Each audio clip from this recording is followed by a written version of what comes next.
다 같이 성경 봉독하도록 하시겠습니다. 마태복음 11장 1절부터 19절입니다. 마태복음 11장 1절부터 19절입니다.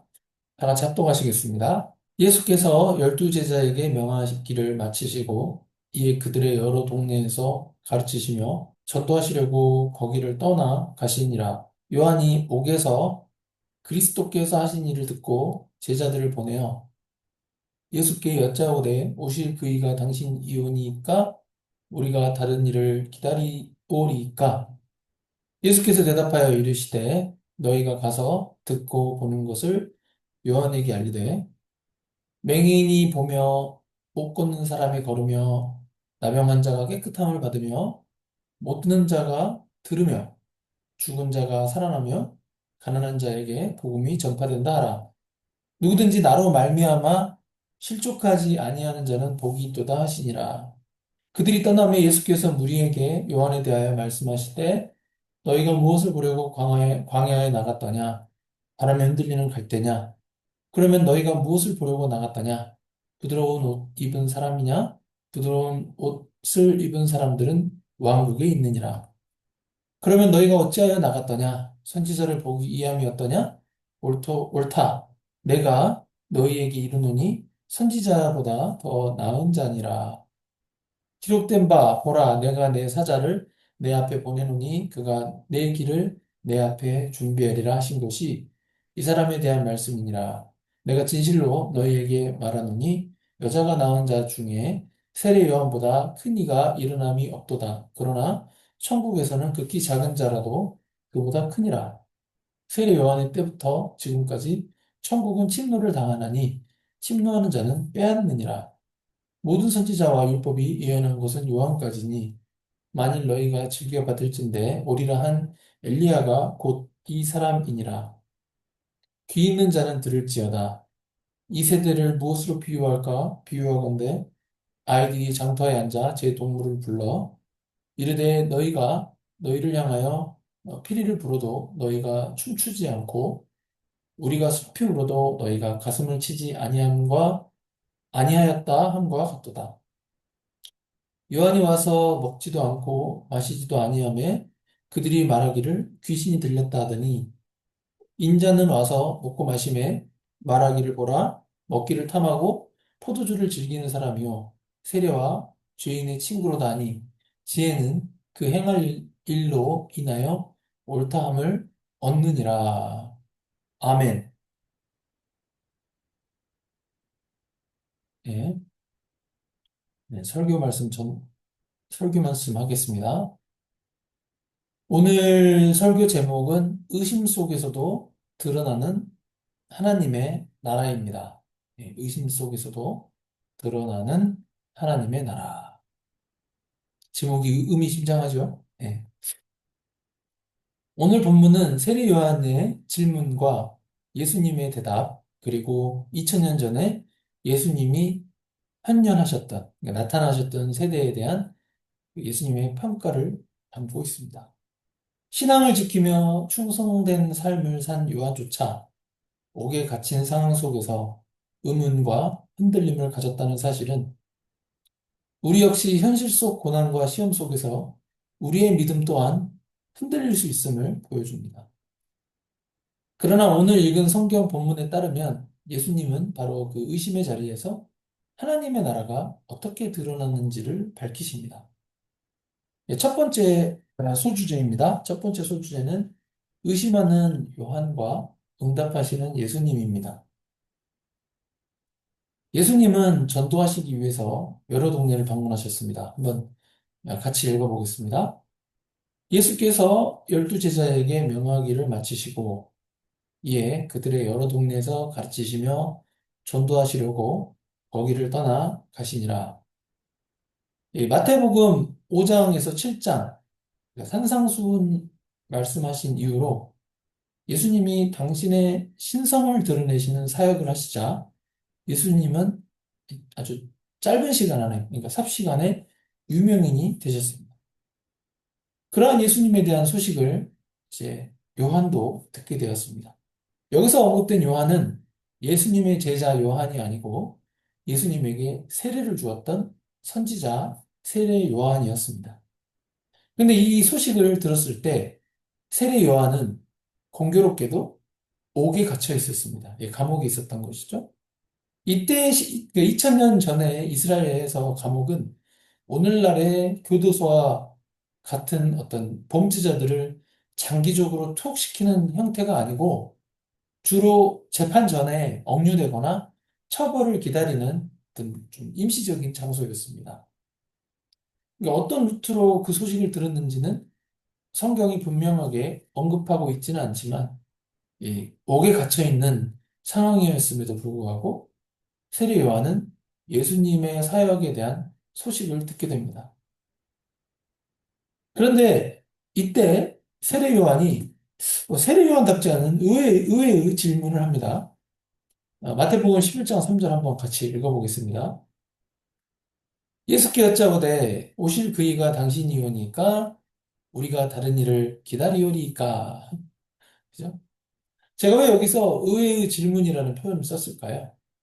세례 요한이 이렇게 감옥에 들어가기 전에 예수님께 세례를 주면서 예수님한테, 그러니까 사람들 앞에서 무슨 말을 했던 자였습니까? 한번 같이 읽어볼까요? 마태복음 3장 13절과 14절입니다. 시작. 이때 예수께서 갈릴리로부터 요단강에 이르러 요한에게 세례를 받으려 하시니 요한이 말려 이르되 내가 당신에게서 세례를 받아야 할 터인데 당신이 내게로 오시나이까? 네, 아멘. 네, 이렇게 얘기했죠. 그러니까 예수님이 세례 요한에게 세례를 받을 때만 해도 이 세례 요한은 그 예수님이 메시아라는 걸 알고 있었던 자죠. 어떻게 보면. 그러니까 메시아를 선포했던 자입니다. 그럼 분명, 그러니까 세례 요한은 분명 예수님이 성자 하나님이시라는 것을 알았던 자였지만 이 자기 자신이 옥에 갇혀 있는, 이 감옥에 갇혀 있는 현실은 이 그의 기대와 전혀 맞지 않았던 것이죠. 그래서 우리는 여기서 그 신자의, 그러니까 그리스도인의 연약함을 보게 됩니다.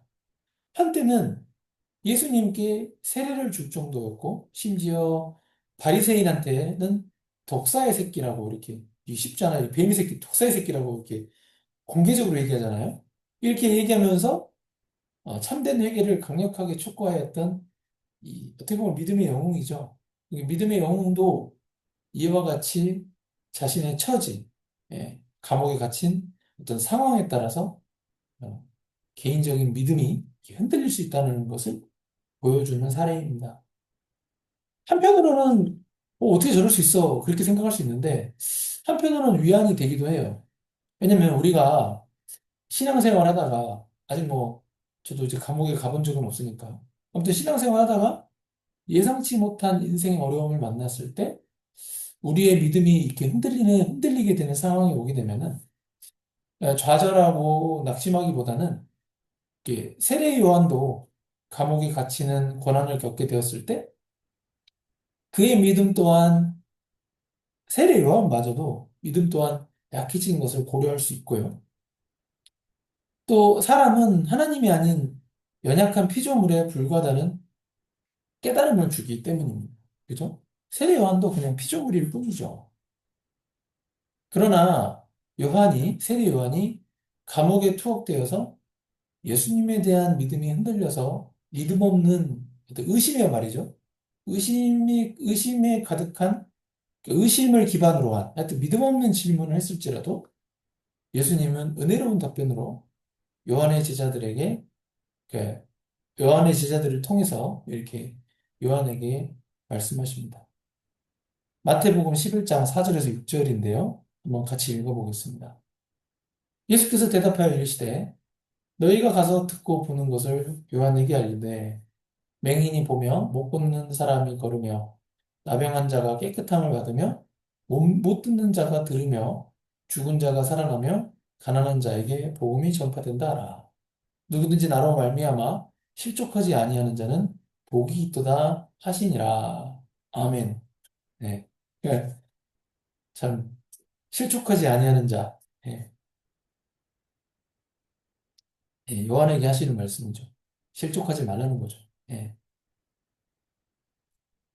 이 방금 읽은 말씀은 예수님이 세례 요한에게 하신 말씀이기는 합니다만 요한과 같이 한때 예수님에 대하여 메시아로 확신했던 믿음이 있었음에도 불구하고 현실적 환경의 어려움과 인생의 고난으로 인해 그 믿음이 흔들리는 모든 자에게 하신 말씀입니다. 왜냐하면은 요한의 제자들이 먼저 예수님께 듣고 그 들은 말씀, 들을 말씀이 아니고, 그 들은 말씀을 세례 요한에게 전달하는 과정에서 그들 또한 먼저 말씀을 듣고 그 예수님의 말씀을 입으로 세례 요한에게 전달하기 때문입니다. 이때 예수님은 당신에 대한 믿음이 약해진 세례 요한의 의심을 꾸짖지 않으십니다. 참 은혜죠. 대신 이사야서의 말씀을 인용하시면서 답하셨던 것입니다. 한번 이사야서의 관련 구절들을 한번 읽어보겠습니다. 이사야서 35장 5절에서 6절. 시작. 그때 맹인의 눈이 밝을 것이며 못 듣는 사람의 귀가 열릴 것이며 그때 저는 자는 사슴같이 뛸 것이며 말 못하는 자의 혀는 노래하리니 이는 광야에서 물이 솟겠고 사막에서 시내가 흐를 것입니다. 이사야서 61장 1절 주 여호와의 영이 내게 내리셨으니 이는 여호와께서 내게 기름을 부으사 가난한 자에게 아름다운 소식을 전하게 하려 하심이라. 나를 보내사 마음이 상한 자를 고치며 포로된 자에게 자유를 갇힌 자에게 노임을 선포하며. 아멘. 이사야는 구약 시대의 대표적인 선지자들 중에 한 명이죠.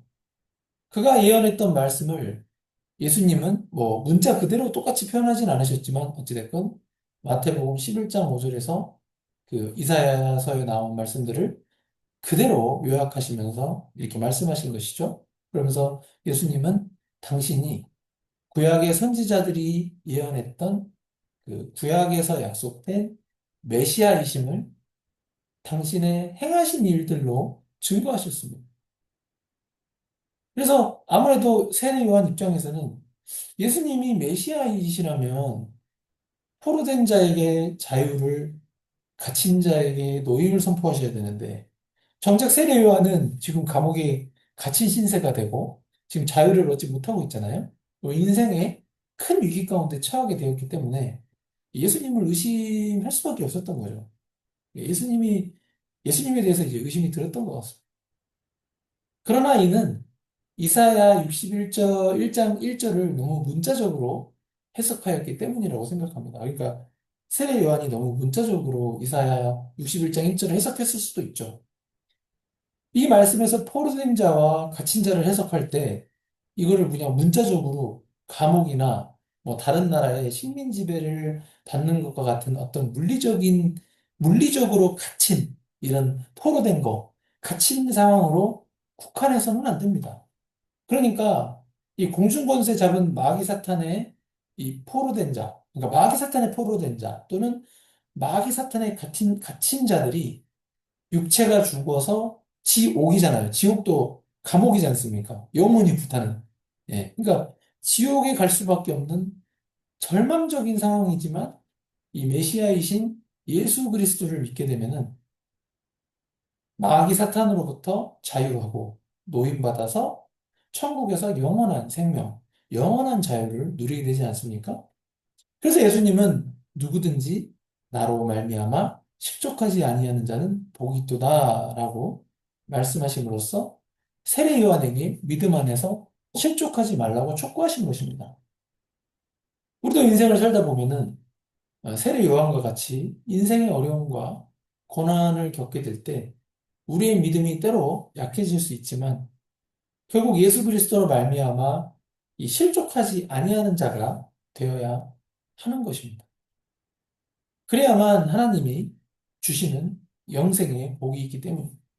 아멘.